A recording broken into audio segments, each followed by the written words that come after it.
Everyone be seated. You may continue, Colonel. Officer, I think you left off. You had looked through the garage windows and were approaching the front door and observed, I believe, what you described as yellow sticky notes. Is that correct? That's correct. State 4, please. Publishing on the screen what's in evidence as States Exhibit number 4, a close-up of the front door. Are these the sticky notes to which you had referred a few moments ago? Can you see? That's correct, yes. I can. Okay. Yeah. All right, and did you and Officer Noble attempt to make contact with anybody at the front door? Typically, you knock on the door, you ring the doorbell to find out if you get a response that way. If not, you typically go around the back and see what you can observe back there. And did you get any response at the front door? We did not. Did you go around the back? We did. We went around the back on the north end of the residence. Oh, okay. If we could, publish States 5, please. You recall this is the north side of the residence that you went around, sir? Yes. And did you end up approaching the screened lanai from the north screen door to the lanai? That's correct. State 7, please. And were you able to look into the lanai through the screen door as you were outside the screen door? Yes, that's correct. Were you able to see a figure on the floor of the lanai from the outside of the screen? Eventually, we did see that somebody was back there. And tell us what you recall seeing and doing from that point. At that point, when we saw the subject back there laying on the floor, we yelled out to her, "Hey, everything okay?" And we eventually made our way inside because we could see somebody was laying back there and we didn't know what was occurring. And once we got back there and started speaking with her, she sat up and we asked her what was going on. And when we came closer to her, we observed that there was blood on her robe. She was wearing a white robe. And at that point, we started asking her, "Hey, what is this from? Are you okay? Did you hurt yourself?" We started checking her wrist, see if she may have tried to cut herself. And we continued checking her. She didn't make any statement that she tried to harm herself. We asked her. She did not. She did not. Okay. We did not observe any cuts on her person. And at that point, we asked her where the kids were, and she made mention of that they were inside. Okay, let me interrupt you there, sir. The individual that you saw on the interior of the lanai on Friday morning, January 21st, at the 2011 at the Schenecker residence, was that the person you later became known to you as Julie Schenecker? That's correct. Is that the defendant in this courtroom today? That's correct. Okay. You had that conversation with Ms. Schenecker, and are you close to Ms. Schenecker at the time of that conversation, once you made it into the lanai? Yeah, at some point we were a couple feet in front of her, and we had actually grabbed her arms to see if she had cut herself and hurt herself. And you observed no such injuries, is that correct? Correct. Did you notice any odor coming from or about the defendant's person as you spoke with her? I could smell the odor of alcohol. Did the defendant complain of any injuries to you or to Officer Noble in your presence? She did not. Okay. Once, describe, as you recall, the defendant's speech as at your first contact with her. Some of her speech was slurred, and when we were asking her questions, it was either a very slow response, no response, or a slurred response. Okay. Do you recall that she was wearing a robe and pajamas? She was. And you said you saw what you took to be blood upon what part of her personal clothes? On her white robe. Once she indicated to you that the children were inside the house, did you ask her whether you could go inside? We stated, you don't mind if we go inside, we're going to check on the kids, let's sit you down, and she indicated that would be fine. She never made any mention, don't go in there, I don't want to go in there. Okay. And so did you and Officer Noble enter the house through the sliding glass doors at the back of the lanai? Yes. Okay, states 11, please.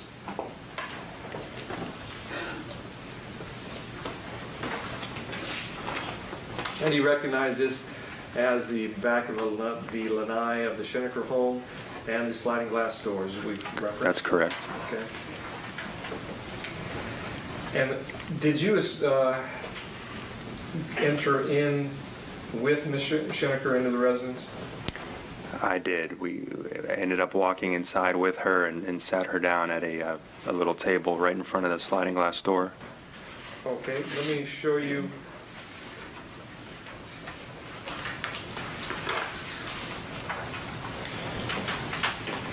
What's in evidence? It states 21, please.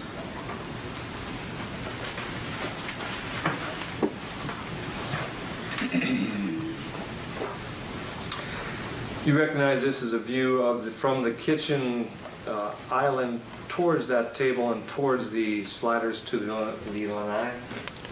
That's correct. And is the kitchen table on the lower right-hand corner of State's Exhibit Number 1, the table at which Ms. Schenecker sat as Officer Noble and you entered, or after you entered? Correct. It was just within the sliding glass doors to the left, so that would be it. All right, sir. And then what did Officer Noble do as Ms. Schenecker sat at the kitchen table? He, at that point, began to walk around the residence, asking where are the kids, yelling out for the kids. And what were you doing at the time Officer Noble was doing that? She was sitting there at the table, and I was there with her, watching her. And at some point, did Officer Noble alert, well, did Officer Noble alert you to anything that he found or did on the first floor? Do you recall? He did. He exited a room and advised me he found a firearm, which he secured at that point. Okay. It was with him. And at that point, did you remain with Ms. Schenecker at the kitchen table? Correct. And did you observe Officer Noble ascend the stairs to the second floor? I did. Okay. And at some point, did Officer Noble alert you to something he found upstairs? He yelled out to me that he found a deceased body, possible homicide. Did he use those words or a signal? He used signals. Okay. You know, those Tampa Police Department signals that are unique to a specific activity or finding, for instance? Correct. It's a brief description attached to it. And having used those throughout your career, once he pronounces a signal, you understood what he was Yes. announcing, is that correct? That's correct. Okay. And he announced signals that indicated to you what, sir? That he found a dead body, possible homicide. And what did you do at that time? And he advised me to come upstairs with him and to bring her and keep her downstairs at the base of the stairs so we could keep an eye on her. At that point, as I was moving her towards the base of the stairs, I could see another police officer outside the front door. I let him in. It turned out to be Sergeant Pryor, my supervisor, and I advised him to stay with the suspect downstairs, and I ran upstairs, and we didn't know what we had up there, so we cleared the rooms, make sure nobody else was up there. And did you observe the body of Kaylee Schenecker in one of the beds in the bedrooms up there? I did. Was any other human being found that you recall on the second floor? No. All right. After you cleared the second floor with Officer Noble, what did you and Officer Noble do? At that point, we went back downstairs. I stayed with the suspect, Julie Schenecker, and Officer Noble and Sergeant Pryor went into the garage, and they found a second deceased body. And was that the body of Bo Schenecker? Correct. Okay. And you were with Ms. Schenecker inside the residence at that time? I was. Okay. After, did the Officer Noble and Sergeant Pryor returned to the interior of the residence after a short time in the garage. They did. And then what happened, sir? And then I continued, and my Officer Noble continued to stay with the suspect and gathered information regarding the kids, names and date of births. And did you actually inquire of the defendant her name and date of birth and those of her children and those of her husband? Yes, all the information was gathered. And was she able to provide you the names of herself and her other 3 family members and their dates of birth? Correct. Okay. Did you conduct any type of interview of the defendant other than obtaining identifying information from her? Did you say interview? Yes. Did you No, conduct sir. any question and answer interview? No. Okay. Approximately how long did you stay with the defendant inside the home prior to her being moved to some other location? That was approximately 2 hours. Okay.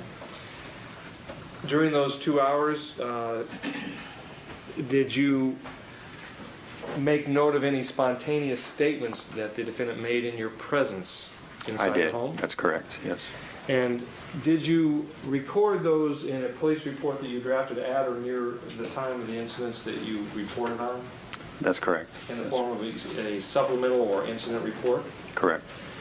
And do you have a copy of that report with you? I do. Would referring to that report assist you in refreshing your recollection of the precise words spoken spontaneously by Mrs. Schenecker in her home as you and Officer Noble stood by her on January 28th of 2011? Yes. What did she say throughout that time inside the house as you sat nearby? She stated, "My husband's going to be so distraught. Bo is in the van. Can I have my gun? Can you call my husband?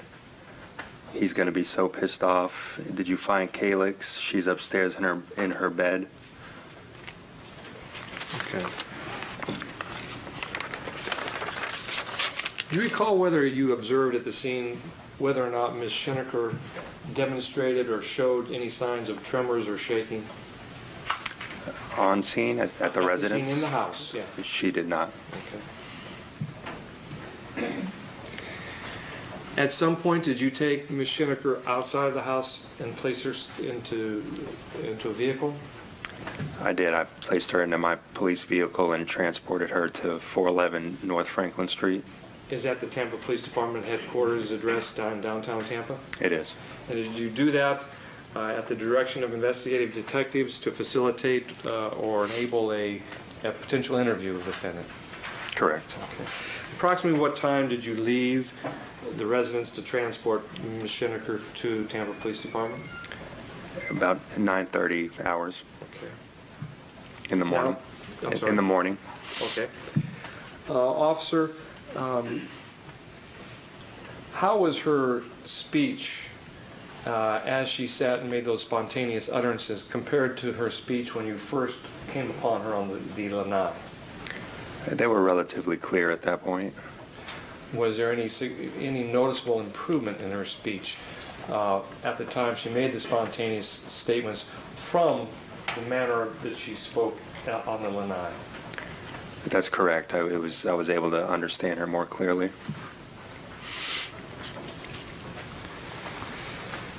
Now, when you drove Ms. Schenecker to the Tampa Police Department, where did you take her to within the building?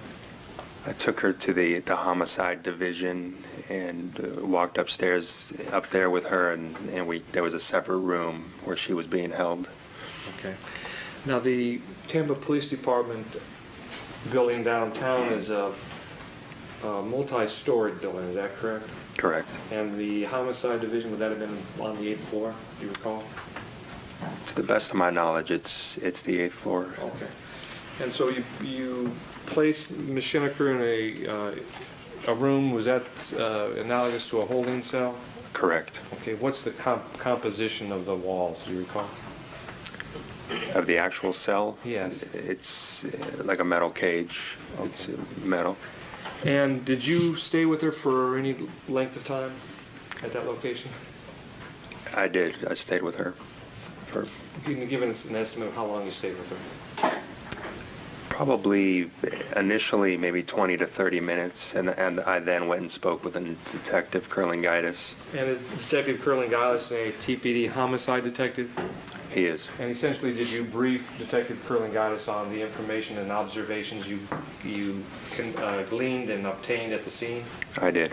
And while you were doing that, was there a female detective who remained with Ms. Schenecker in or near the holding cell? Do you recall? Yes, Detective McCaughey. Okay. Also with the Tampa Police Department? That's correct. Okay. During the time that you sat with the defendant at or near the holding cell on the 8th floor of Tampa Police Department, did you make any observations of her appearance or demeanor or actions? She appeared relatively calm. I do remember her kind of slipping over as if she was about to fall while she was sitting down, but she was able to gather herself and sit upright. Okay, and at times, was she provided anything to drink? She was provided with water. And at times, did you see her eyes closed? Yes. And at those times, what did you see occur with the bottle of water? It was beginning to spill over as she was unable to hold it when she was possibly falling asleep. And did it ultimately fall out of her hand? I don't recall if it fell out, but I do remember a little bit spilling. Okay. Yeah. All right, and then would she wake up immediately? She would. Okay. I guess my question should have been, did she sleep for any appreciable length of time in the holding cell at the time you were observing her? No.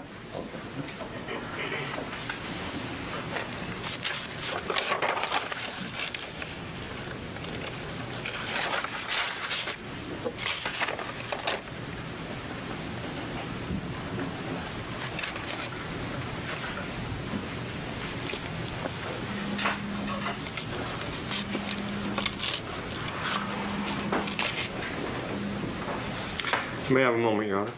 Yes, sir. Thank you.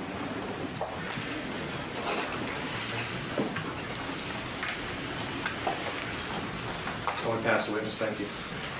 The cross-examine counsel.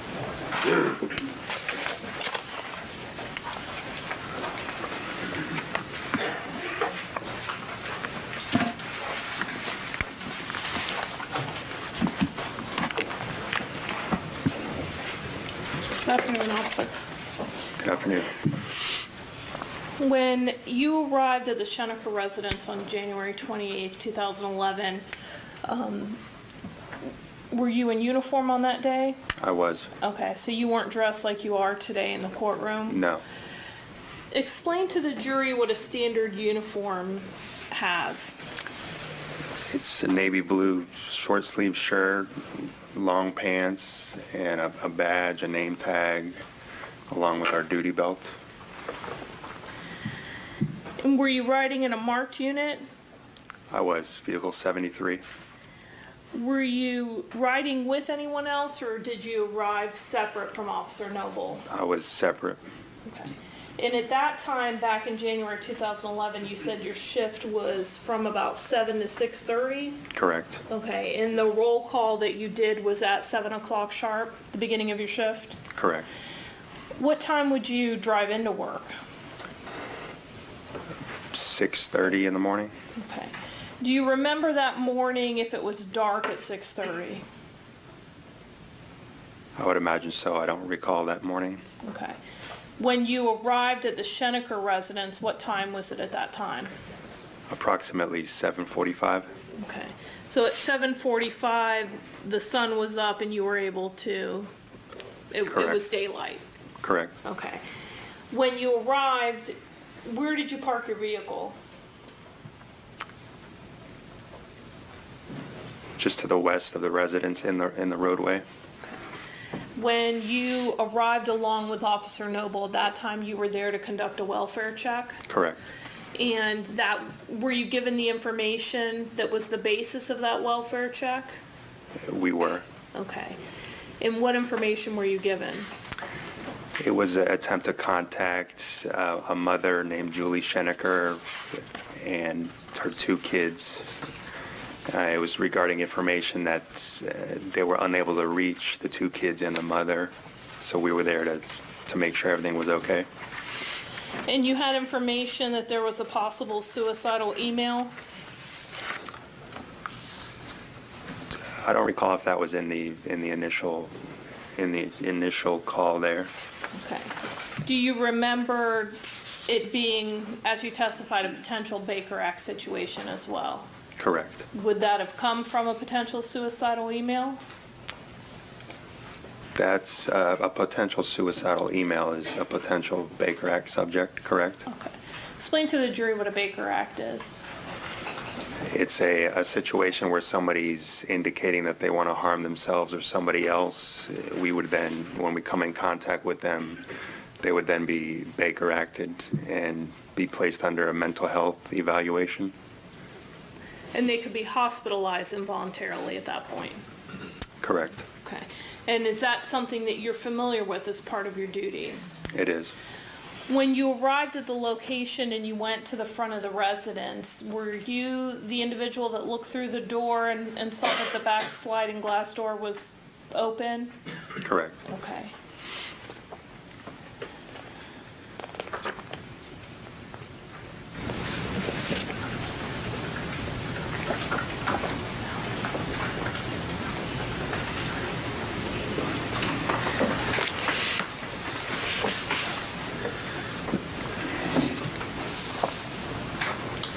Showing you State's Exhibit 14. Is this the back sliding glass door that you saw that was open?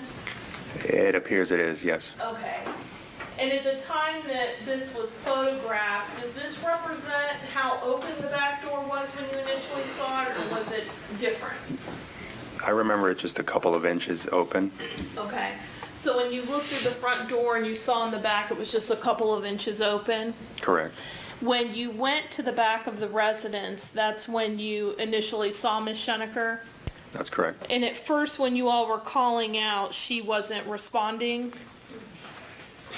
No, immediately thereafter, we were attempting to contact that subject by speaking to them, and at that point, the first time I saw her, she was beginning to raise up off the ground, sit up. Okay. And you were asking if she was okay and she didn't answer? I don't recall the very first thing we said to her, but we were trying to figure out why somebody was laying back there, especially on the type of call we were on. Do you remember indicating in your report that you asked her if she was okay and she would not answer? I don't recall saying that. Okay. Would your report refresh your recollection? It would. Do you have that in front of you?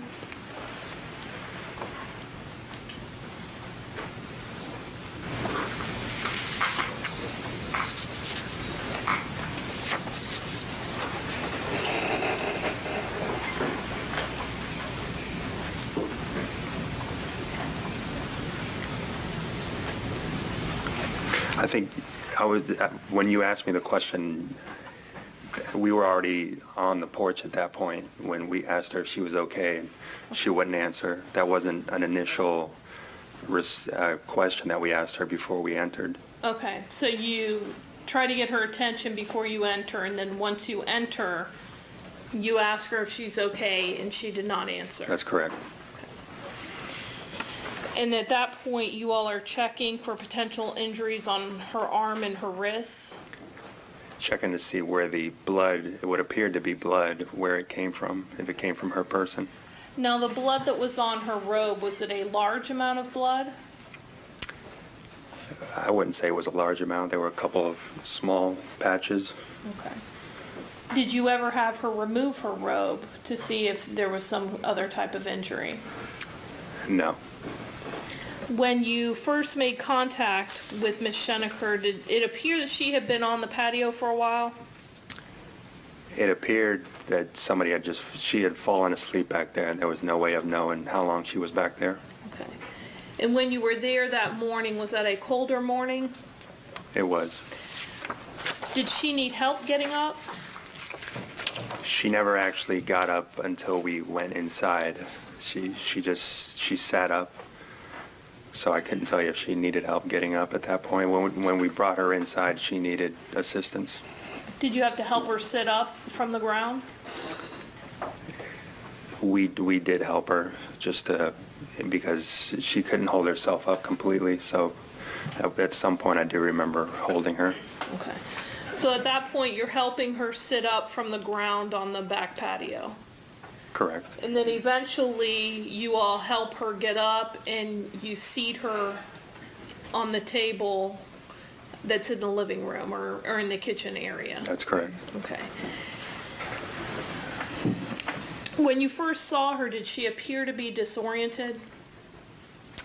She appeared to be under the influence of something, alcohol, medication, drugs. Okay. And you weren't able to tell what it was that she was under the influence of? That's correct. I try not to assume. You never know if somebody has a condition, a disease, but it appeared to me that she was under the influence of something. And at the time when you saw her, she was leaning and having a problem sitting upright?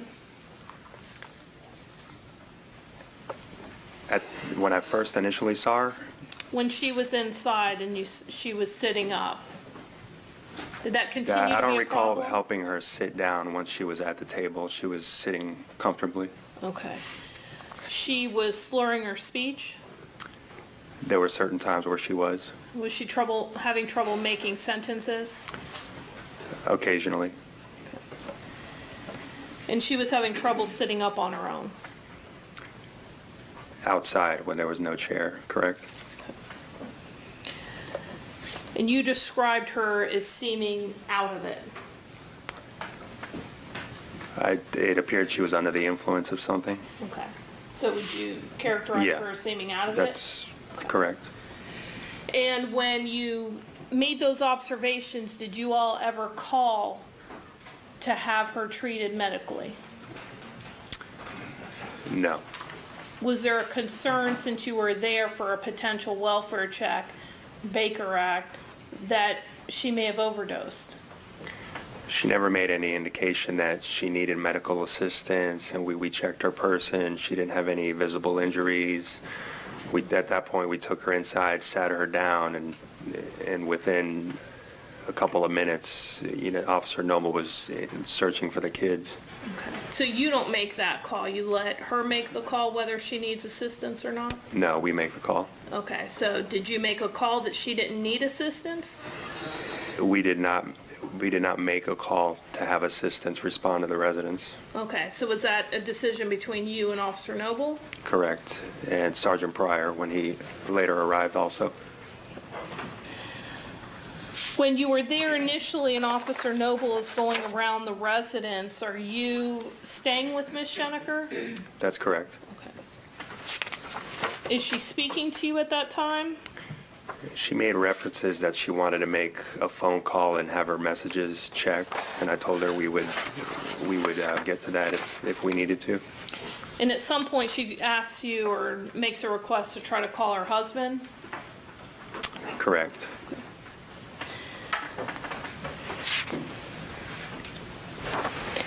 When you're there at the scene, what areas of the home do you go into?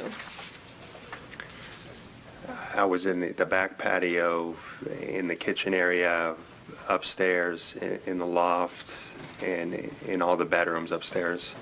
Okay. Did you ever go in the garage area? I did not. Okay. When you were initially in the back patio, I'm going to show you State's Exhibit 11.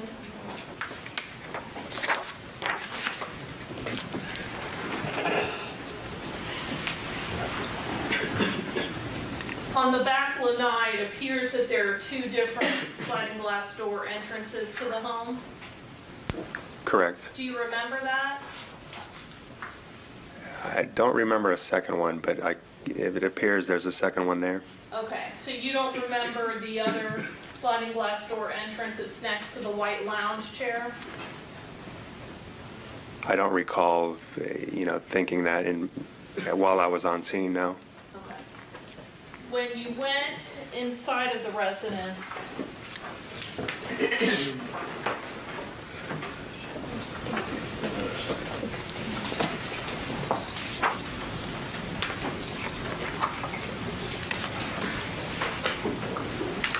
Was this the kitchen area in State's Exhibit 16? Yes, Is this what it appeared like at the time when you were inside of the home? relatively speaking. What is different about when you were there? I couldn't tell you what's different from when I was there to that picture.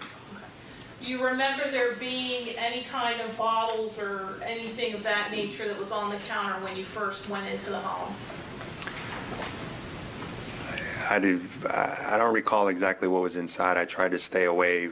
Once I was in the living room with her, I didn't walk around the residence because I knew we would have crime lab respond and collect evidence and photos and whatnot. So I didn't So you go. weren't disturbing the scene? Exactly. When you went inside of the residence, did Ms. Schenecker remain at that table inside of the sliding glass doors, or did she move? When I went upstairs and came back downstairs, Sergeant Pryor had placed her in handcuffs, and she was then placed on the couch a short time thereafter in the living room. Okay. So while Officer Noble is going around the residence, Ms. Schenecker is at the table inside of the sliding glass doors with you? Correct. And then at the time when Sergeant Pryor arrives, do you go to the door and open it for him? I did, yes. And was Ms. Schenecker with you at that time? I had begun to bring her towards the staircase, which is a few feet away from the front door. Okay, and the way your hand motion is, are you still have a hold of her? That's correct. And she's still unsteady at that time? Correct. When Sergeant Pryor comes into the residence, do you sort of hand her off to Sergeant Pryor so that he can have a hold of her? I briefly let go of her and quickly opened the door and then ran upstairs, and I advised him to stay with her. Okay. And then once you went upstairs at some point, Sergeant Pryor places handcuffs on Ms. Schenecker. Correct. Now, at that time, you said that she moves from where the front door area is to over where the couch is in the living room. From the bottom of the staircase to the living room. Is that correct? When she's At what time? handcuffed? When she's handoff, I couldn't tell you what she did after that. I was upstairs. Once Sergeant Pryor places her in handcuffs and you come back downstairs, at that point is Ms. Schenecker in the living room area? She may have been towards the bottom of the staircase, but shortly thereafter, again, we placed her on the couch. Okay, seated on the couch? Correct. And then do you stay with her or does Sergeant Pryor stay with her? I stayed with her. At that point, when you stay with Ms. Schenecker, I believe your testimony is that you're there for about 2 hours before you transport her to Franklin? Approximately. Okay. During that time frame, is that when she's speaking to you? Well, again, she was somewhat responding to our questions while she was outside, and she was also speaking to me and making those spontaneous statements that I've placed in my supplement report. The spontaneous statements that you're talking about, did those occur when she's seated on the living room That's correct. couch after she's been handcuffed? Correct. Okay. And at that point, do you make any effort whatsoever to record those statements? I do not. And do you have the ability with your uniform to pick up and record statements? Possibly if I'm wearing a microphone. Okay. Were you wearing a microphone on that day? I don't recall that day. But that's something that's standard in your uniform that's able to record? It's not standard. There's times where we wear it and there's times we don't. When do you wear it and when do you not wear it? Typically, you want to wear it when you come on duty and make sure the microphone's charged. Then you place it on your person. Okay. And at this time, when you arrived at the Schenecker residence, that was the beginning of your shift, so you would just come on duty? Correct. Okay. And so your microphone would have been fully charged at that point in your shift and you would have been able to use it? That's a possibility. Okay. Did you make any effort to record any No. of those statements? When you had Ms. Schenecker in your vehicle, at that point, do you have to switch out her handcuffs at all, or did Sergeant Pryor use your handcuffs in order to secure Ms. Schenecker? I don't recall if we switched handcuffs on that particular incident. I couldn't tell you. I don't recall. I'm sorry. I don't recall. Okay. Normally, if you transport someone, is it standard that you would use your own handcuffs so that you could transport someone and then get your handcuffs back? There's several times where we switch handcuffs, and there's several times we don't. Okay. Do you have It your just own? depends on that particular incident and how the officers want to handle it. Okay. Do you have your own that you're issued, that you're responsible for maintaining? Correct. Okay. When you transport Ms. Schenecker, at that point, you're aware that she's a suspect in an ongoing homicide investigation. Correct. And you transport her, I would assume, and correct me if I'm wrong, at the request of the homicide detectives. To have her transported to Yes. headquarters? That's correct. Okay, to transport her to headquarters to potentially be interviewed at that point. Yes. And at the time when you're transporting her in your vehicle, is anyone else in your vehicle? No. And at that time, in your vehicle, do you have the ability to record a person if you're transporting them? I do. Did you make any effort to record Ms. Schenecker during the transport from her home to the police station at 411 Franklin? I did not. She did not make any statements. She did not. I don't recall her saying anything, and I didn't say anything to her. Did you record her in case she would have made statements, or to memorialize what she looked like on January 28th, 2011? If she was to make a statement, I have the ability to turn the microphone on, and it records a minute prior to anything that was said. It picks up a minute prior. So I would have recorded it, and again, she didn't make any statements, and I did not record what she looked like that day. When you got to the police station, you said you ended up going up to the 8th floor, which is where the homicide division is located. To the best of my knowledge. Is that something that you, as a TPD officer, are aware of which departments are located on what floor? I don't work in that area, so I'm not typically in that building too often, but usually if you ask somebody, they typically know which floor to go to. Sometimes you have to ask a couple people. And at the time when you took Ms. Schenecker up to the 8th floor, you described the holding cell as being something that's open with an actual cage, the bars. It's not typical jail bars or prison bars, if that's what you're referring to. It's an actual cage with several little metal, lines in it. But it's metal to where you can see inside of the entire That's room? correct. Okay, there's nothing obstructing your view of who's in there? Correct. Now, when you're there outside of the holding cell, is that an assignment for you at that point to maintain a post outside of the holding cell?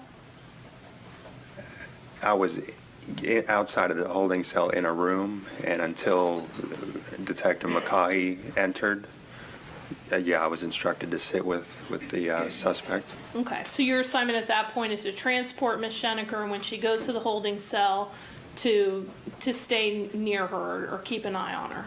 Correct. Okay. During the time that you're there, how are you aware of when she goes in to be interviewed? I am not. Okay.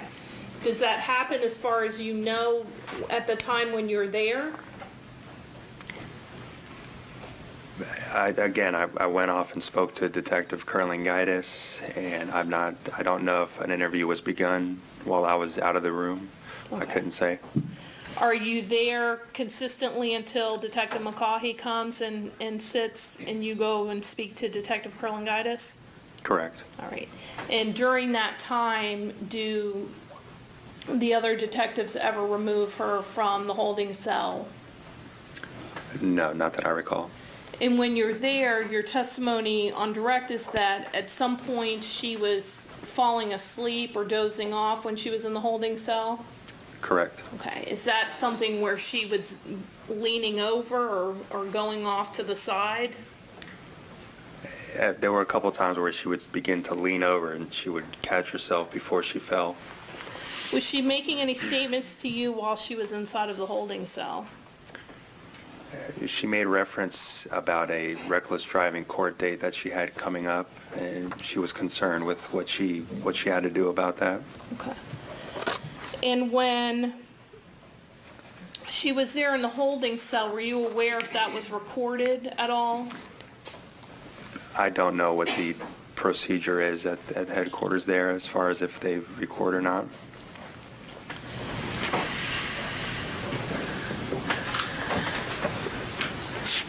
How long were you there with her when she was inside of the holding cell? Approximately 20 or 30 minutes. And then you went and spoke to Detective Kurlingaitis. Did you come back again and sit with her, or did you leave at that point? There was a time where I came back, and at that point I had my computer and began typing what I needed to type. Okay. Did you transport Ms. Schenecker to the jail? I did not.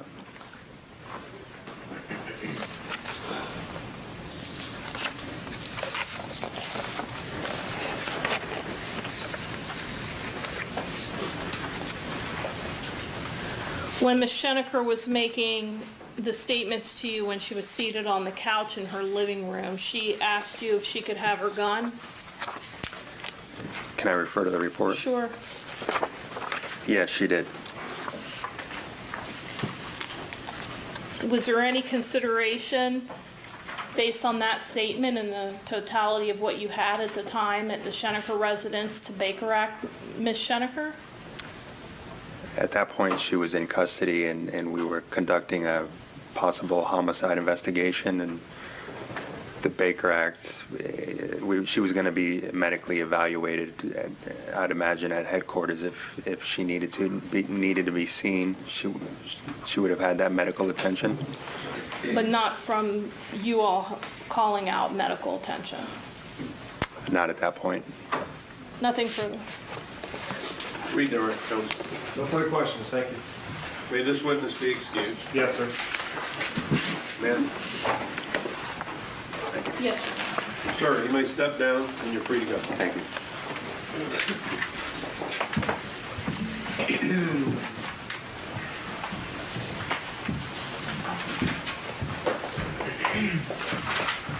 State may call its next witness. Matthew Evans?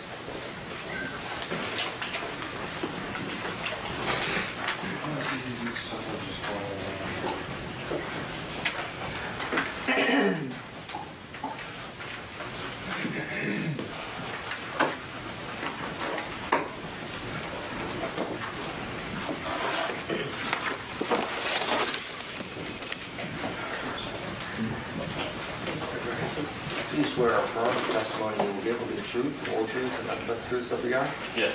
Please raise it.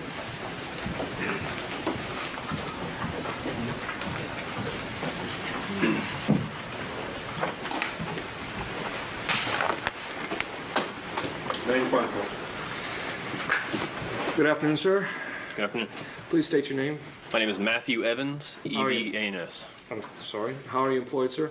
I'm a crime scene technician with Tampa Police Department. How long have you been so employed? About 7.5 years. Could you explain to the jury, please, what a crime scene technician does at the Tampa Police Department?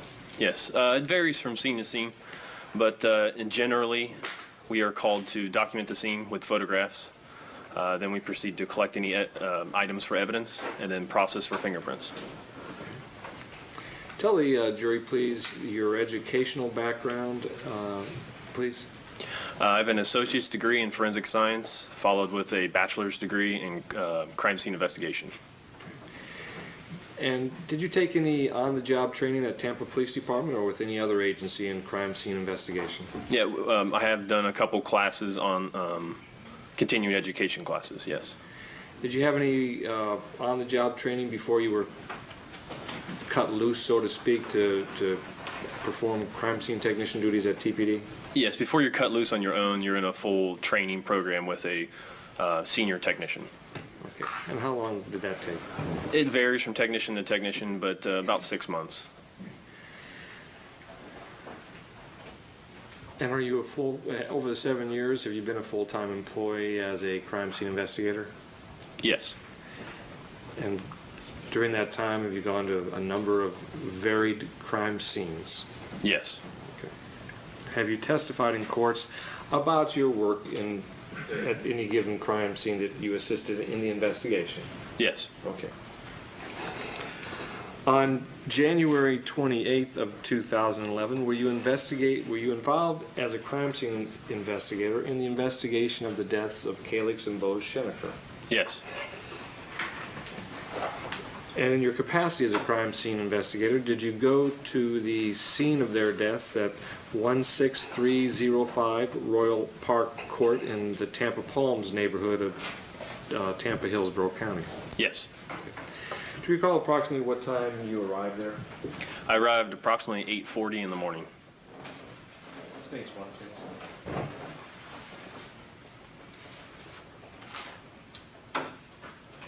And do you recall this as being the front of the residence as it appeared upon your arrival? Yes.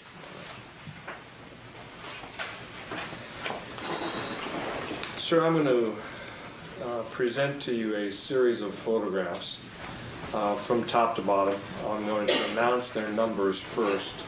I'm going to ask you to take a look at them to see if these are photographs you took and if they fairly and accurately depict locations outside and inside the residence as they appeared to you on January 28th of 2011. Okay? Okay. States 8, 9, 10, 13, 13A, 17, 18, 18B, 18C, 18D, 19, 19A, 19B, 19C, 19F, 20A, 20B, 20C, 22, 23, 24, 24A, 28, 29, 31, 32, 32A, 33A, 33B, 33C, 33D, 33E, 33F, 33G, 33H, 33I, 33J, 33K, 33L, 33M, 33N, 33N1, 33O, 33P, 33Q, 33R, 33S, 33T, 33U, 37, 38, 39, 40, 41, 43, 44, 45, 46, 47, 47A and 47B, 48, 49, 50, 51, 52A, 52B, 54, 55, 59, 61, 62, 63, 64, 67 and 68, 69, 70, 74, 75, 76, 77, and 77A. That's from top to bottom as I presented to you, sir.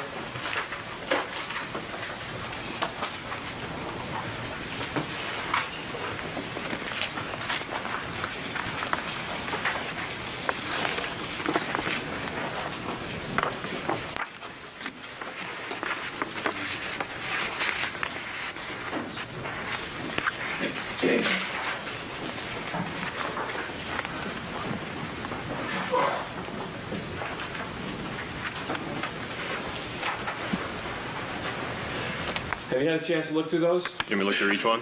Yes, sir. Yes, I'm okay. sorry.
you had a chance to look at each of the photographs, sir?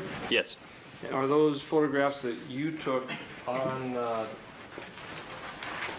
January 28th of the Schenecker home, locations within the Schenecker home, items collected within the Schenecker home, or the interior of the van at a later date as it was processed? Yes. Do each of those photographs fairly and accurately depict the items or locations that are depicted therein? Yes, they do. Judge, I move each of those exhibits into evidence. Do I need to announce them again, sir? No objection. Receive without objection. Thank you.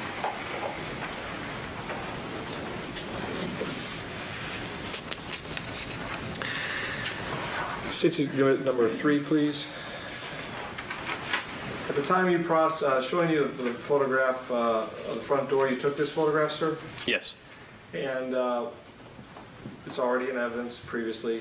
Did you observe a couple sticky notes on the left door of this twin door front door? Yes. States 4, please. And is that a close-up photograph of those stickies still attached to the door as you observed them on January 28, 2011? Yes. Did you collect those sticky notes? Yes, I did. And did you place those into packaging and place your initials and other identifying name information on the case? Yes. On the package? Yes. Show you what's been marked for identification is State's Exhibit number 4A. You recognize the package and its contents? Yes. How do you recognize that? This is my handwriting, the case number, package item, my handwriting of what it is, the date, time I collected it, and on the back has my initials and my payroll. And is that the type of information that you would place on each item that you packaged after it had been collected by you at the scene or other locations in concert with your work on this case? Yes. Okay, thank you. Your Honor, I move States 4A into evidence. No objection.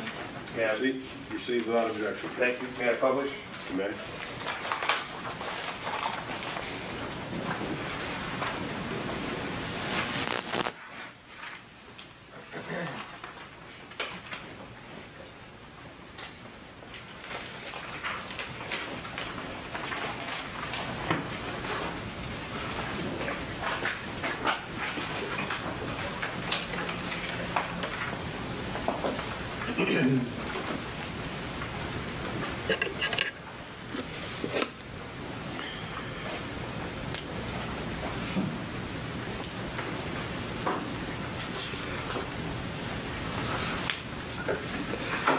State's Exhibit number 8, please.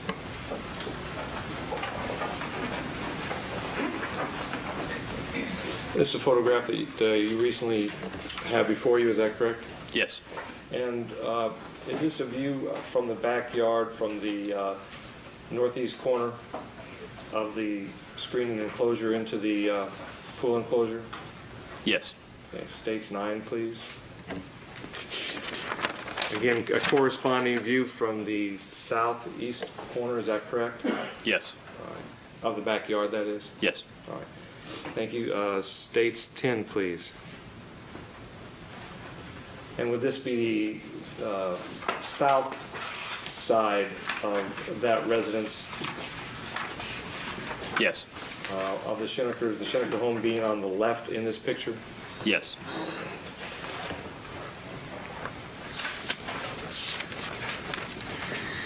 States 11, please. And you took this photograph of the lanai, is that correct? Yes. States 13, please.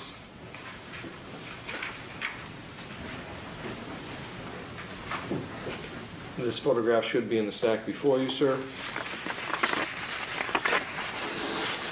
Is that a photograph of a table with chairs and on the lanai?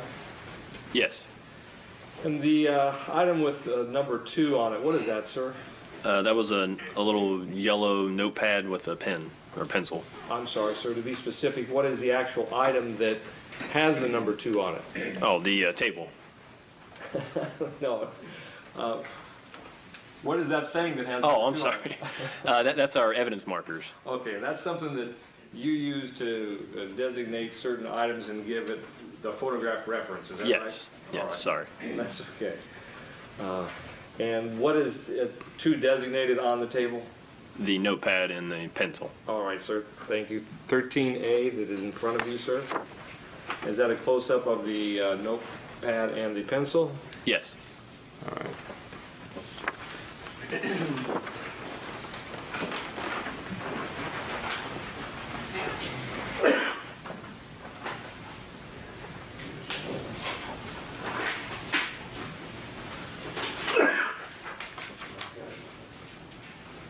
Showing you what's been unmarked for identification, it states 13B. You recognize the packaging and the contents inside. Yes. And what do you recognize that to be? This is all my packaging, case number, evidence marker, time I collected it with my initials and paper on the outside. Inside is the yellow notepad with pencil. Same one shown in the photograph states 13A? Yes. Now I move states 13B into evidence. No objection. Proceed without objection. May I briefly publish? Yes.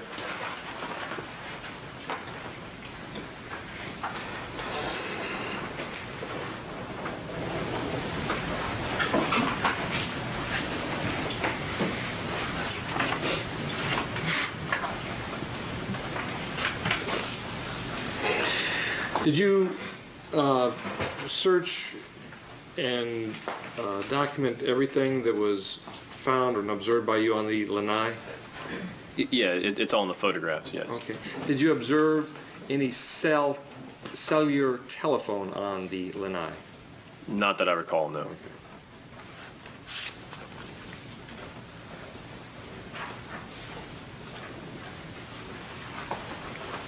State 16, please.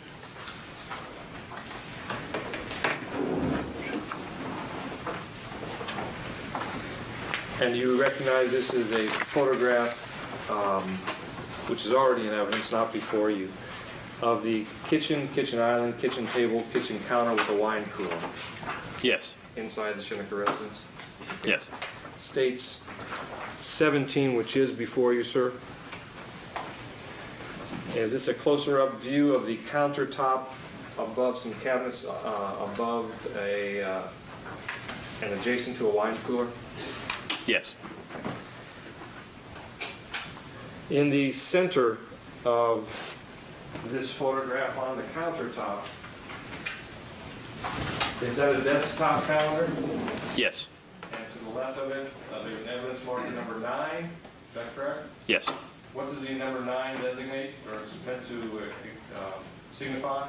Purse, a brown purse. It's shown on the left-hand side of this counter, is that correct? Yes.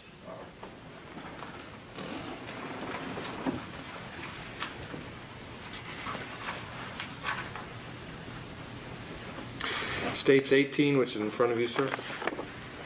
Is that a close-up view of the calendar Yes. as it still appears on that counter?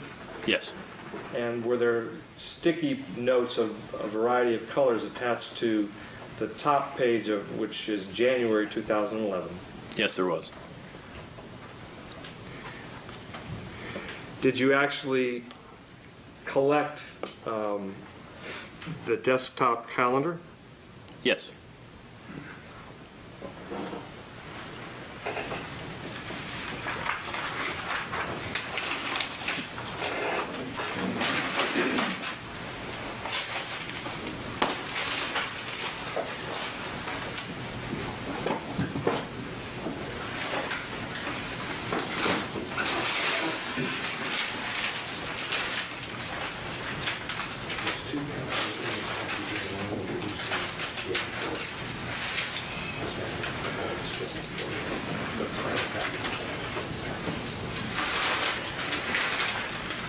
Let me show you a large package with a variety of contents. From the packaging, do you recognize the package, sir?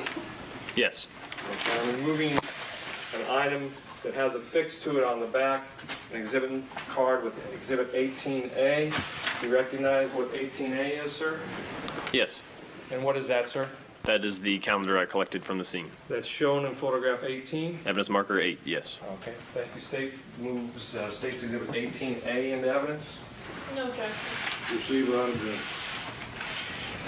Sir, there is a sticky note, or is there a sticky note on that calendar on the top, which is right in the middle of days Monday and Tuesday?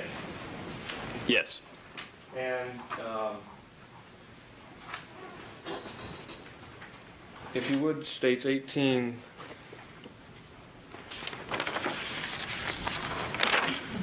B, is this a close-up view of that top portion of the calendar and those sticky notes? Yes. Yeah, I'd like you to read into the record, sir, what the second yellow sticky, starting from the left, is that's covers parts of Monday and Tuesday on that calendar. Okay, says, sorry about your parking space. Had to leave it for Bo, in quotation, my darling, precious child. Now, if we could go back to 18A. 18, I'm sorry, 18. Okay. Now, on the bottom of this calendar, the top of the calendar for the record is the month of January 2011. Is that correct? Yes. Okay. And this is, for the written record, a block calendar, one block for each date, and on a couple dates, 2 dates, a couple blocks at the bottom left-hand corner, 2 dates. Is that right? Yes. Okay. Now, is there a line that has been drawn through several dates, which starts with the initial P to Afghanistan? Yes. And what date is that entered into on the block? January 19th. And the line continues from January the 19th until when? It goes past the 31st. Okay. May I publish the calendar to the jury? You may.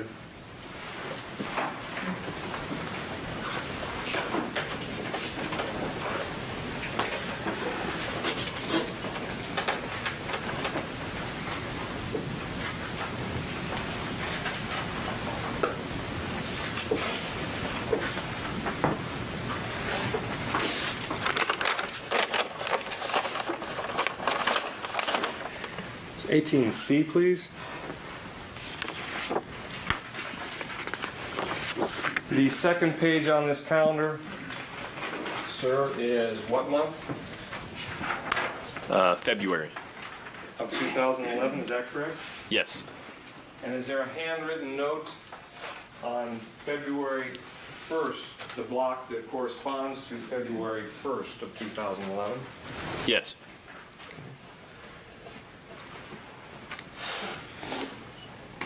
$18D, please. Is this a close-up of the upper portion of that calendar for February, which includes the day Tuesday, the 1st of February, and other dates? Yes. Could you read for the record and the jury's benefit the handwriting that's placed on Tuesday, February 1st in that block? Yes. Bo is in the van, quotations, on the way to practice, in quotation. Calyx is in her bed, tried to make her comfortable. I think you may have misspoke. When you say quotations, do you mean parentheses? I'm sorry, yeah, parentheses, Okay, my that's bad. fine.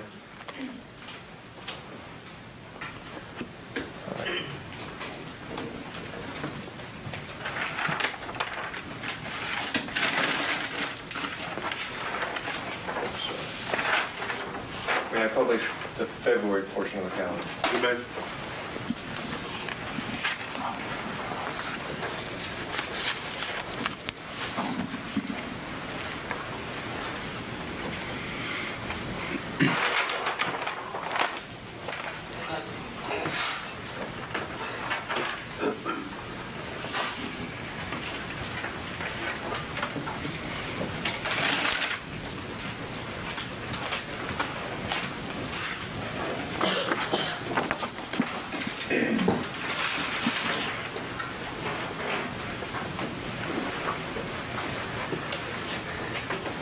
State's Exhibit number 19, please. Sir, is this a closer view of the brown purse that is next to evidence marker 9 on top of the same counter above the wine cooler that was adjacent to the calendar about which you've just testified? Yes.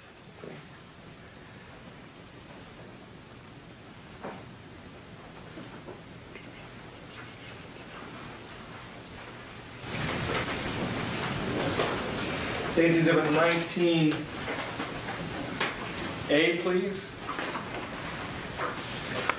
And is this another view of the purse with some of its contents shown, some of its internal contents shown?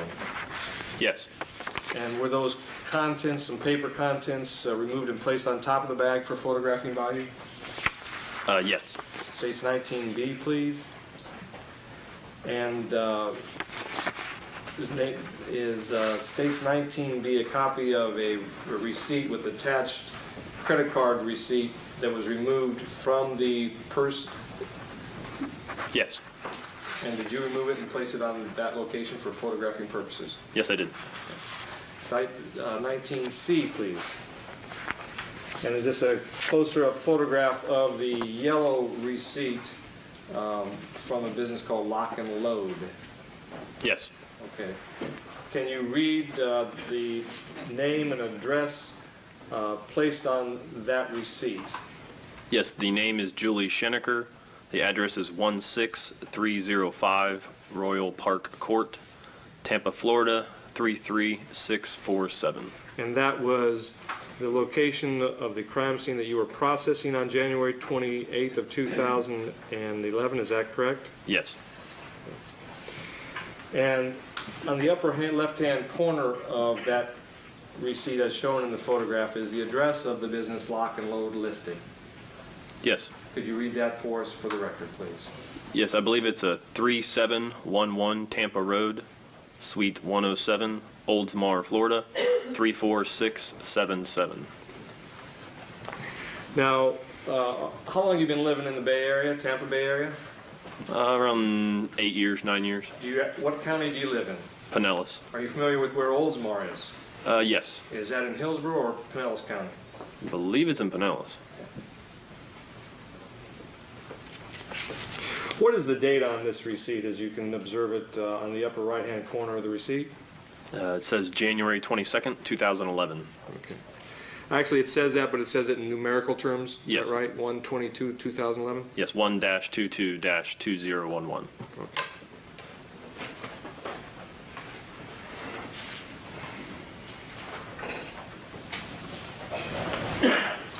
Okay. Now,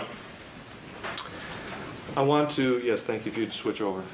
I want to show you what's in evidence as Exhibit A, a calendar for January 2011.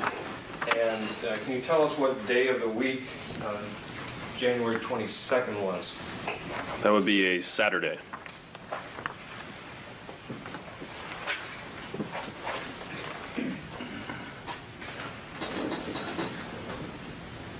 Yeah, 22nd was a Saturday, and you were there on the 28th, Yes. which was a Friday? Yes. Approximately 6 days after that receipt was the date shown on that receipt, is that right? Yes. All right.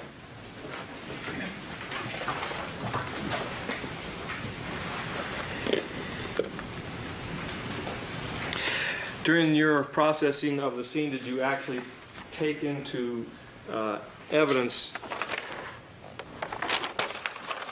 that actual receipt that's shown in 19C? Yes.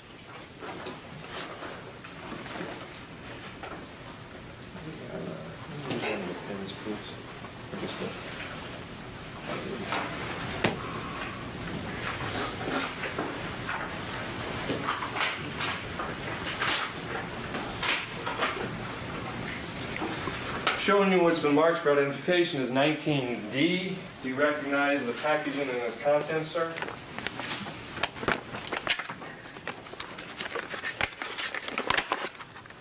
Yes. And what do you recognize that to be? This is the package that I collected the receipt in. It has my name, payroll, and everything of my writing on it. That's the actual lock and load receipt that you retrieved from the brown purse that was shown on the counter? Yes, it is. Your Honor, I move 19D into evidence. No objection. Proceed without objection. May I publish? You may.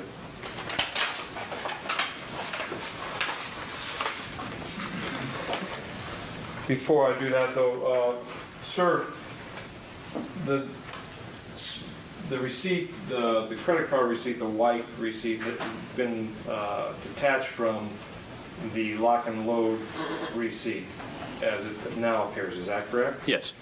And can you explain why the white receipt appears darkened from what it appeared in the photograph?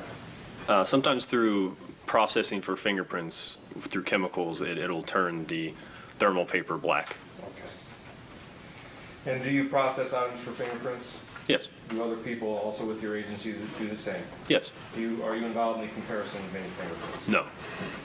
This time I publish the contents of 19D.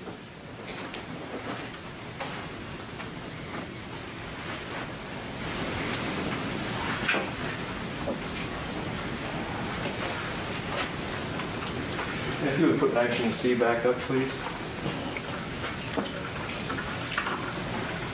Okay. Showing you specifically the lock and load receipt that comprises part of 19D, and you have the photograph 19C in front of you. Can you tell us, please, what is the description provided of the first item on the top row of the body of that receipt? It says item 1, it says 38 bodyguard. Is there a corresponding amount associated with that on the same line? Yes. What is that amount? $529.99. And on the line right below it, what does that read? It says S/N, which would be a serial number, and it says CPW-3026. Okay. Does it have a corresponding amount on that line? Yes, it says ammo 26.99. And the line right below it, what is that, sir? It says tax What's the corresponding amount? 37.10. Please read the next line into evidence for us. It has a FLDL-526-431-61-513-0. In your experience, does that correspond to a driver's license number? Yes, sir. Okay.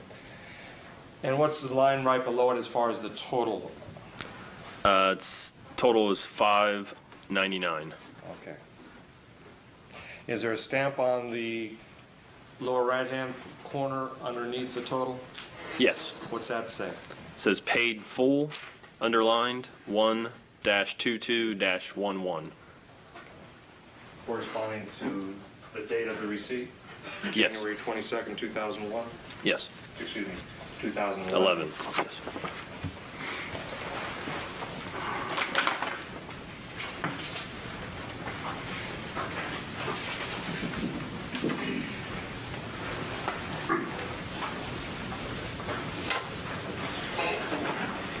Now, were you provided with an actual firearm, a .38 caliber Smith & Wesson revolver at the scene during your work at the scene? Yes. And did you receive that from Officer Noble? Yes. Excuse me, do you have the Exhibit 20, the actual firearm, sir? Right here. Thank you. I'm sorry, may I have the actual receipt there? Thank you. Now, showing you State's Exhibit 20, which is already in evidence, do you recognize that as the firearm that Officer Noble provided to you so that you could impound it and package it up and take it into evidence of TPD? Yes. Okay. And did you note on the box the serial number on the box?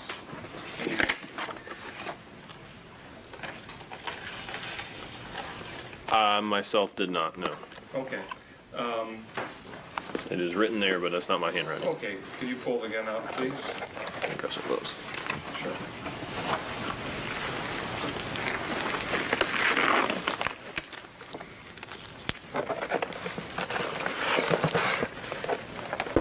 And can you locate the serial number on that item? Yes.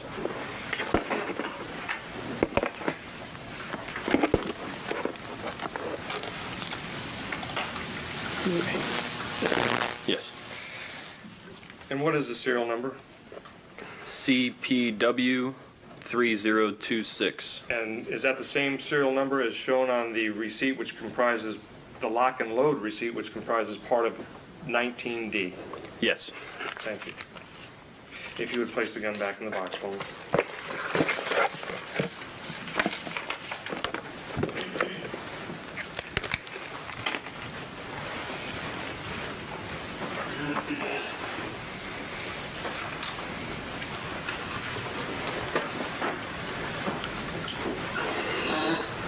State's Exhibit number 20A, please.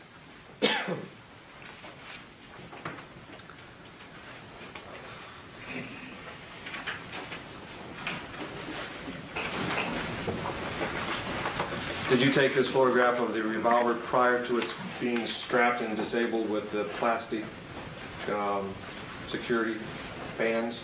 Yes. State's Exhibit number 20B. And what does this show, sir? That is the cylinder of the revolver opened up.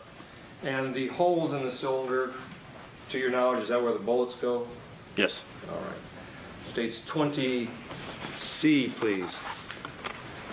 And of course, is the serial number on this firearm actually ingrained or in the metal? Yes. And is it shown essentially on the part of the firearm that is in the almost direct center of this photograph? Yes. Thank you.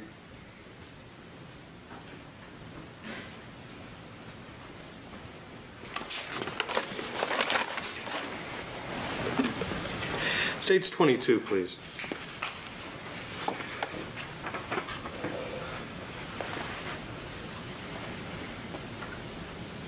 Is this a view of the kitchen from the kitchen island towards the dining or the kitchen table near the windows?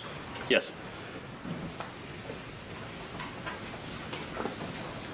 And there appears to be a plate and some type of casserole dish or cooking dish on the kitchen island, is that correct?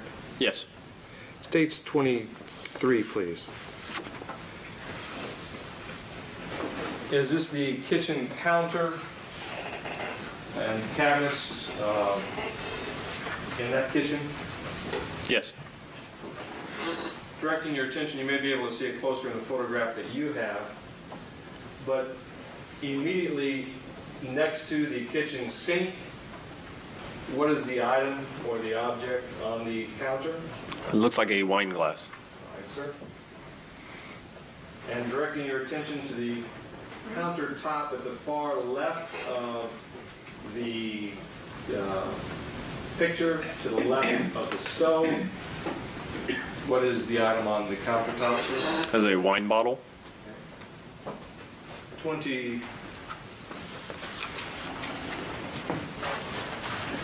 24, please. Is that a closer view of the food and the plate on the kitchen island with an evidence marker 6? Yes. What was it? Was there anything attached to the white plate with a piece of food on top of it? Yes, there was a little Post-it note. Thank you. Page Exhibit 24A, please. And is that a close-up of the sticky note attached to the white plate on top of the kitchen island? Yes. Can you read is there handwriting on it? Yes. Can you read the handwriting for the written record, please? Yes. It says, Calix wouldn't eat the, in quotations, French chicken, was going to make something else. Question mark, exclamation, question mark, question mark. Thank you.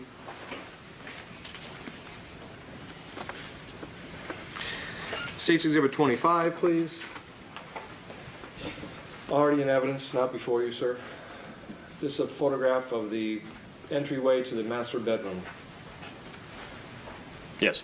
States 26.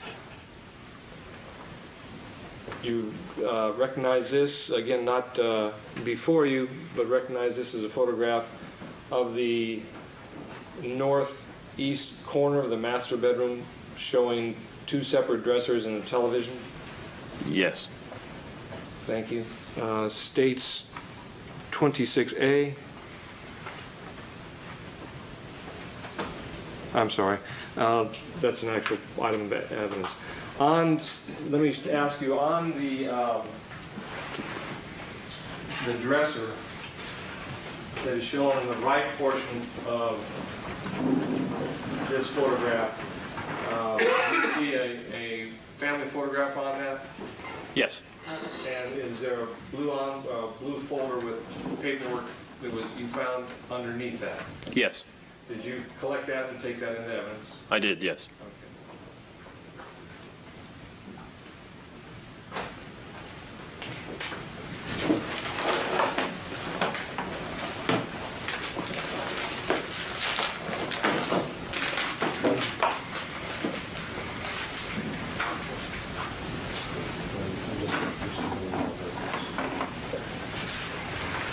Showing you a brown paper bag with contents from the exterior markings on the brown paper bag. You recognize that as not an evidence you collected from the Schenecker home on January 28th of 2011. Yes. Removing the contents to show you a blue folder with paperwork. Is this an item that you collected from the top of the dresser shown on the right-hand portion of State's Exhibit number 26, which is depicted on the screen present? Yes. And did you seal that up and place that into evidence, sir? Yes.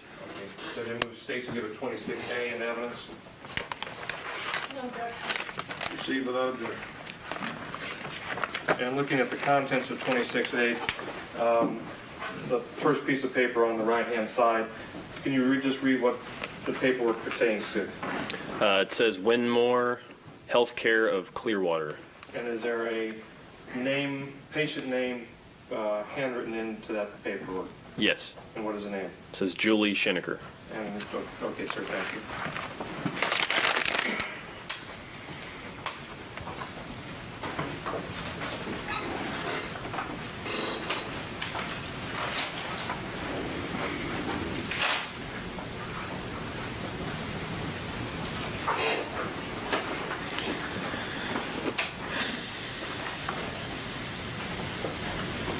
State 28, please.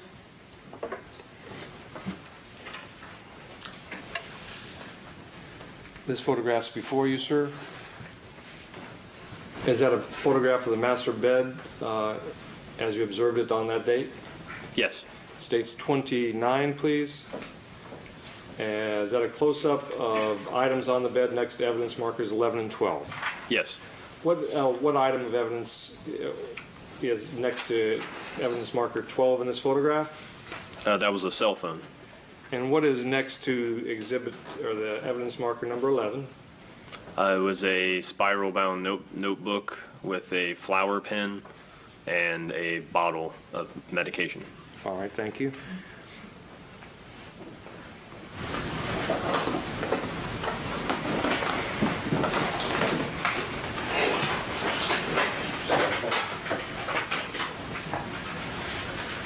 Showing you what's some marked for identification is State's Exhibit number 30. Do you recognize the packaging and its contents?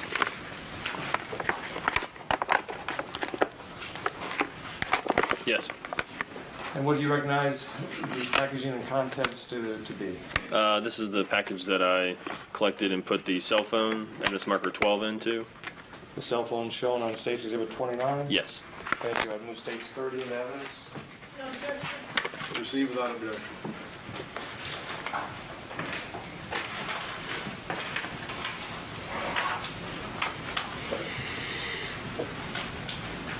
States 31, please.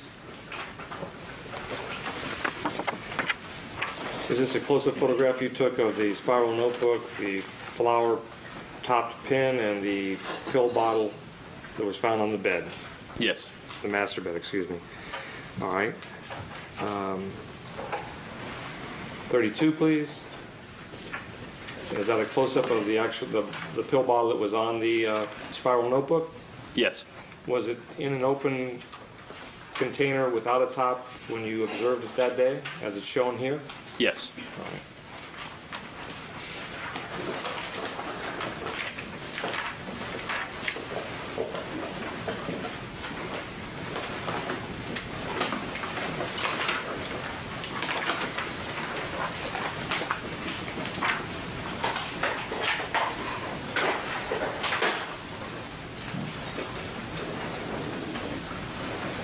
Showing you states 32B. You recognize the packaging and the contents of that exhibit? Yes. And what do you recognize it to be? That was evidence marker 11 medication from the bed. As shown in states 32? Yes. What's the name of the drug as typed on the label to that pill bottle? Clozapam. All right, thank you. Do you want to move states 32B into evidence? No objection. Proceed without objection.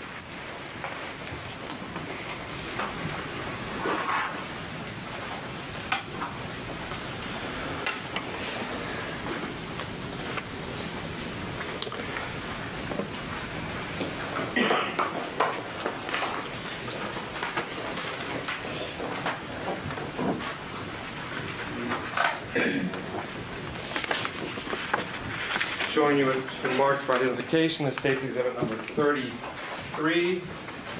Do you recognize the packaging and its contents? Yes. What do you recognize that exhibit 33 to be? It is the notebook and the flower top pen that I collected from the bed at evidence marker 11. And it's also shown in states 32, is that correct? Yes. You want to move states 33 into evidence? No objection. Proceed without objection. May I briefly publish the condition of the pages of 33?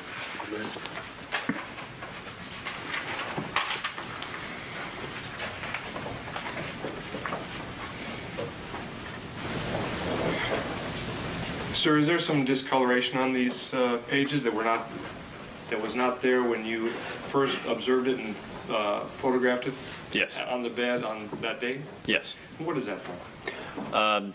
From processing for fingerprints. Okay. So the brown smudges and the brown hue and stains would be from that? Yes. And is there handwriting of various pages of the spiral notebook? Yes. Now, can you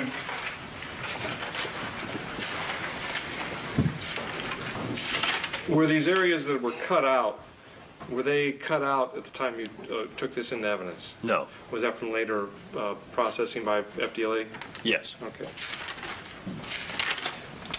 And there's measures on certain pages with certain numbers handwritten in.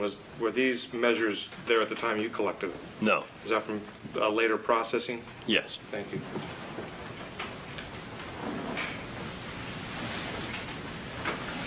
Did you photograph each of the pages of this spiral notebook where there was handwriting before it was submitted so that there would be a photographic record of each of the pages prior to processing?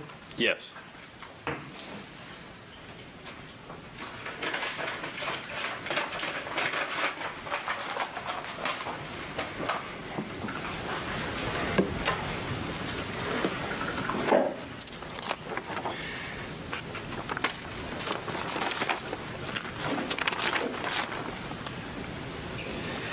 Okay, the spiral notebook was 33, and I would ask you to look at, just briefly, 33A through 33U.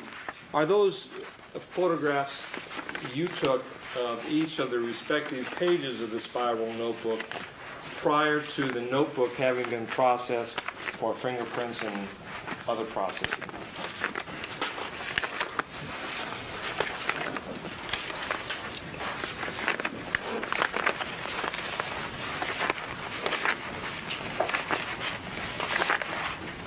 Yes.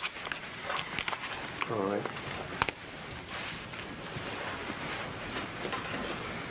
I would like you to go to 33I. Would you publish 33I, please?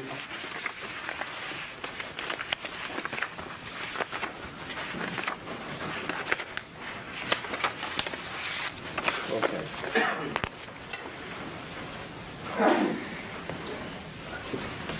About halfway down the page, you see, is there a line that just has the letters S-U-N in capital letters? Yes. And can you read for the written record what is below that? Yes. I just reread these last few pages. They're incomprehensible. Keep going? Yes, Dusty. I just am losing my mind. I did all of my duties, then went to buy a gun. I was planning on a Saturday massacre, but had to wait on the background investigate for 3 days. I'll go back to P/U, the Smith & Wesson 38 on Thursday. Okay, thank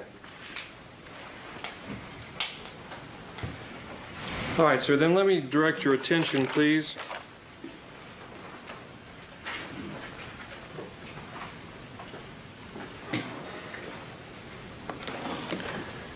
to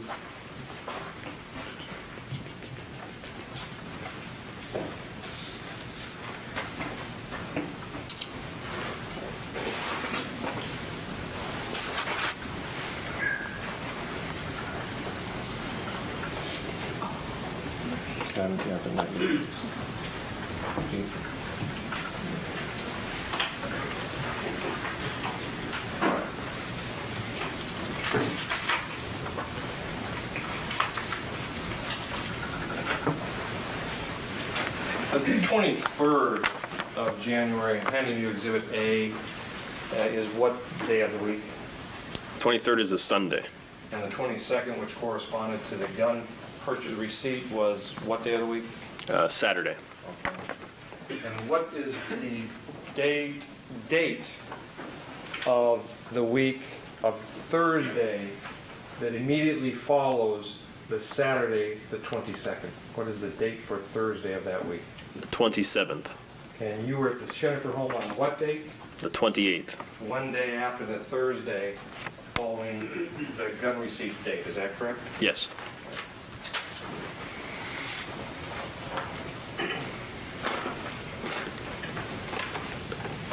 .33J, please, if you could refer to that, sir.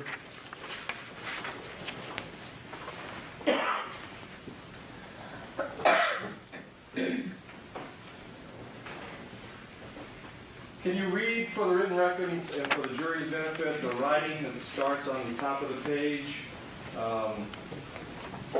please? Yes. I was hoping it would be tonight. ... I can't stand it waiting for 5 days. Theirs! ! And continue, please. I will pick up P/U, the gun, on Thursday, then get Bose into my want for sleeping in good night. Sleep in by bed. And the next line, sir? Calyx, comma, she gets it first. Don't know whether I'll first turn on the light, in parentheses to blind, or just react to haves me in her bedroom. I'm nervous. All right.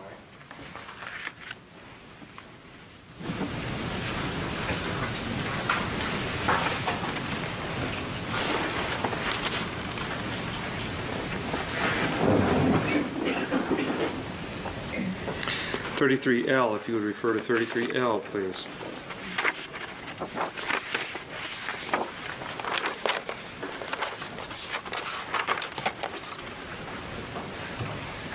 If you would start at the top line of this page, what's the first word or abbreviation? It says TUE. T is capitalized? Yes. Okay. And we read that first paragraph that's in handwriting on this page in 33L. Yes. Calyx was so shitty yesterday when she said, in quotations, wear makeup and dress up tomorrow for the mandatory meeting. She called me pathetic. and it has Sunday scratched out. Saturday, she called me an evil soul. In parentheses, the evil starts Thursday, in parentheses. She's so in sync with me. Always has been, exclamation. All right, sir.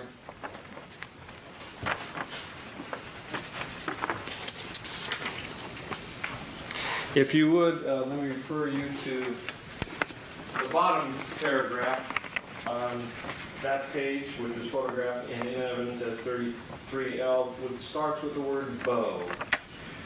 Yes. Bo has become sassy since you left, copying Calix's attitude. Though it kills me, dash, now that he's turned on me, ... He has to come along with us. Bo used to be my ally. I always loved him, dash best, comma, I'd say, though Calix was my soulmate. She had a sixth sense.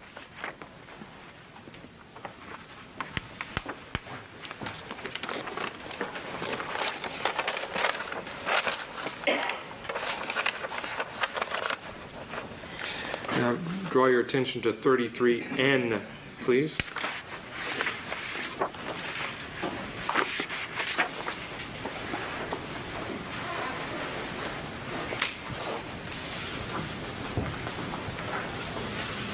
Is there what appears to be a red smudge on the lower right corner of that page as photographed? Yes.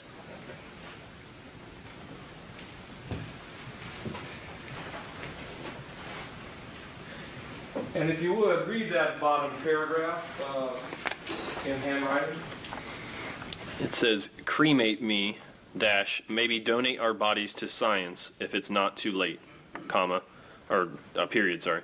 If you could cremate the kids, comma, mix our ashes so we can be together. I have no idea where to do the memorial service. King, comma, Liberty, comma, the Tampa Palms Country Club. Rob Works is ordained, I think.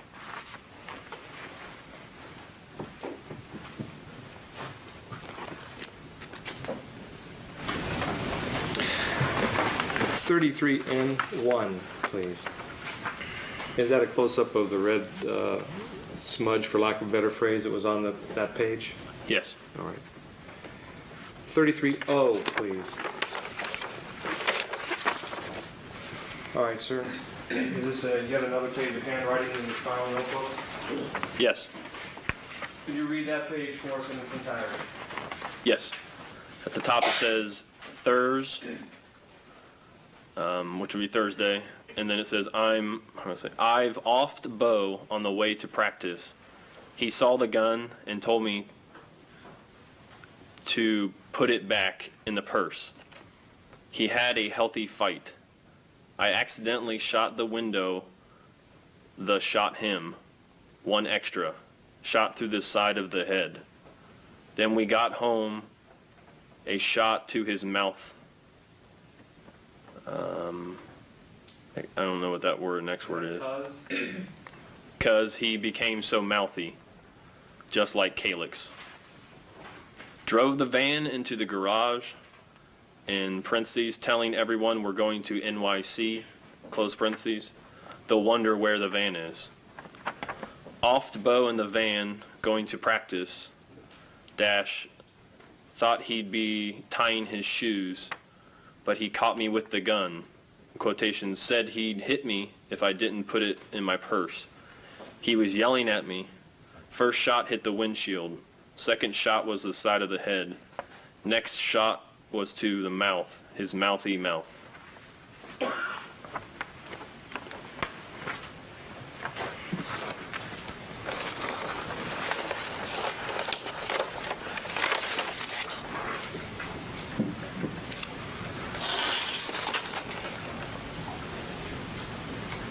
.33P, please.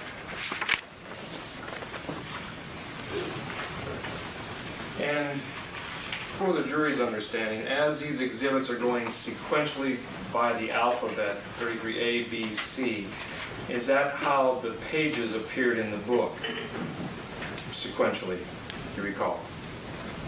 I don't technically recall how they went in the book. I photographed it as it was and flipped through each page. Okay, sir. All right. Could you read to us the entirety of 33P? Yes.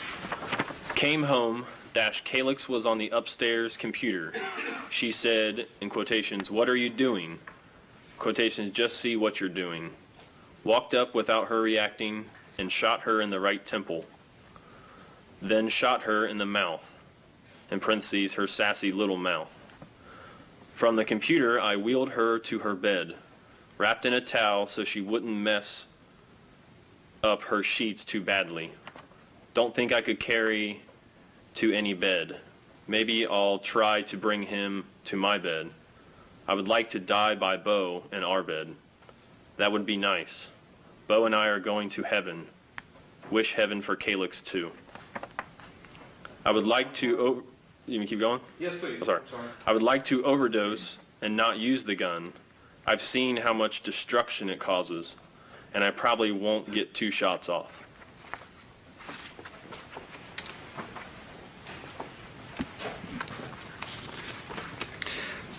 R, please.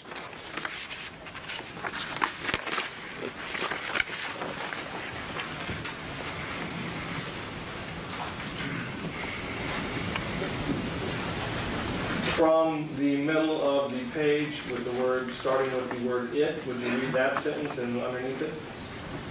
It was nobody's fault. I would have done this any time, even when you were here. But luckily you weren't. I might have taken you out too. That would have been a crying shame! Exclamation. You will be successful no matter what you do.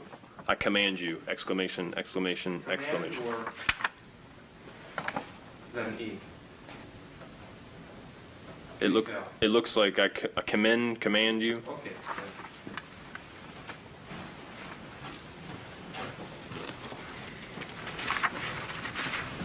33T, please.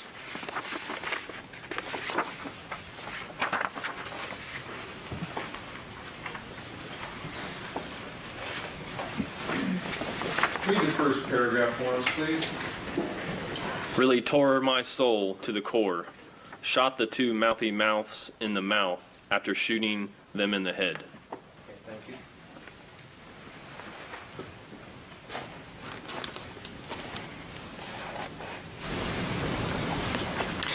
If we could move to photographs of the master bedroom, pet 36, please.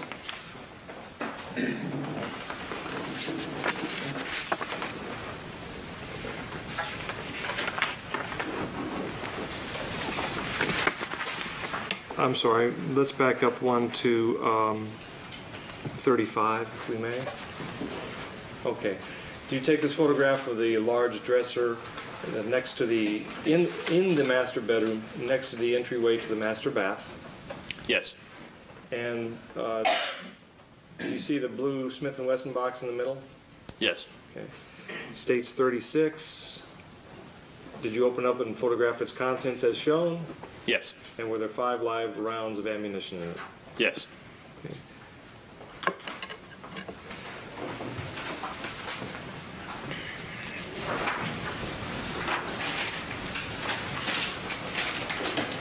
I want to show you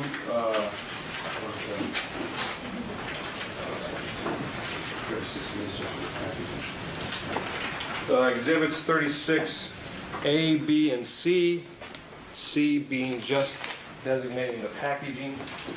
If you would look at that and see if you recognize those 3 exhibits and the contents of the packaging.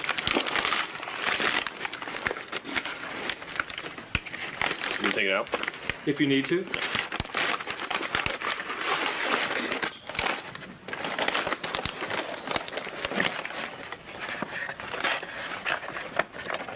Is that just the box, the Smith & Wesson box that's shown in 36? Yes. Okay, and what number is that? Is that 36A? On the bottom? Yes, 36A. The 36B, the black item in the paper bag, which is 36C, what is that, sir?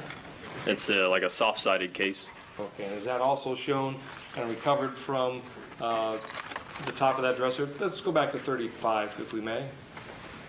Is that the item directly to the right of the blue box as shown on that photograph? Yes. All right, sir. Your Honor, I move states 36A, B, and C into evidence. Proceed without objection. May I publish briefly? Yes, sir.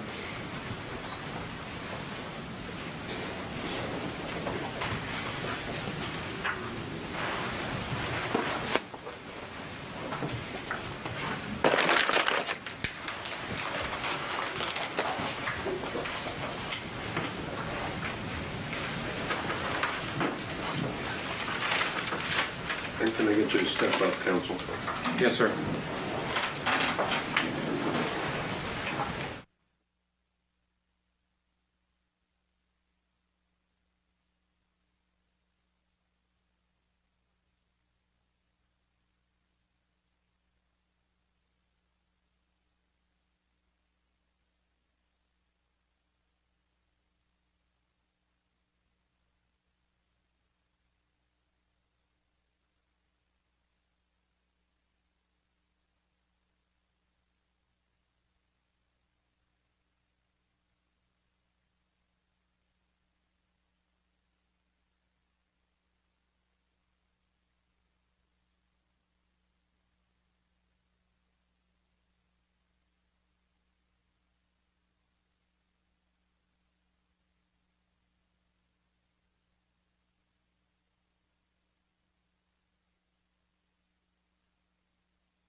Which I explained to you before is the place where you meet the bailiffs. They're going to familiarize you with a door there, the same one you come through where you turn right to come to the jury room. Only that door is one you can operate without a card or a security badge. You go through there and you're going to immediately see courtroom 53. It's a smaller courtroom. It's a door right there. That's where you're going to assemble each morning. So you'll be looking for the bailiffs, but you come through that door and you go straight to courtroom 53. You don't come on around because you can't. That door is secure. And we're going to be able to familiarize you with that on the way out, correct? Yes, sir. Okay, so we come back not later than 8:30 a.m. to courtroom 53 where you assemble. You'll meet the bailiffs there. And then as soon as we're all together, we'll get started. Now, since we're taking this evening break, you know I'm going to make a couple of requests of you, and I'm going to remind you of important instructions. The requests are the same ones I gave you on Friday. One, if you're not well, you are sort of veterans of getting downtown now, you know it can be a challenge. Give yourself plenty of time so we can stay on schedule tomorrow. Also, please get to bed early tonight and get plenty of rest. It's absolutely imperative you remain completely alert and attentive throughout these important proceedings, so I'll ask that you do that. Those instructions, those very important instructions, once again, we're in the course of trial. You're instructed not to discuss this case with anyone, not to allow anyone to discuss it with you, not to discuss it among yourselves. Remember, if anyone attempts to say anything to you or in your presence about this case, that's when you tell them you're on the jury trying the case. Tell them to stop. They persist. Leave them at once. As soon as possible, report it to one of our bailiffs, who in turn will advise me. I'll remind you that this case must be tried based upon the evidence presented in this courtroom, in your presence, in the presence of the attorneys, the defendant, and the judge. You are not conducting the investigation on your own. You're not to visit any of the places that may have been described in the evidence. You're not to read nor listen to any reports about this case from any source whatsoever. Not to speak at all with the attorneys, the witnesses, or the defendant about any subject until your deliberations are finished.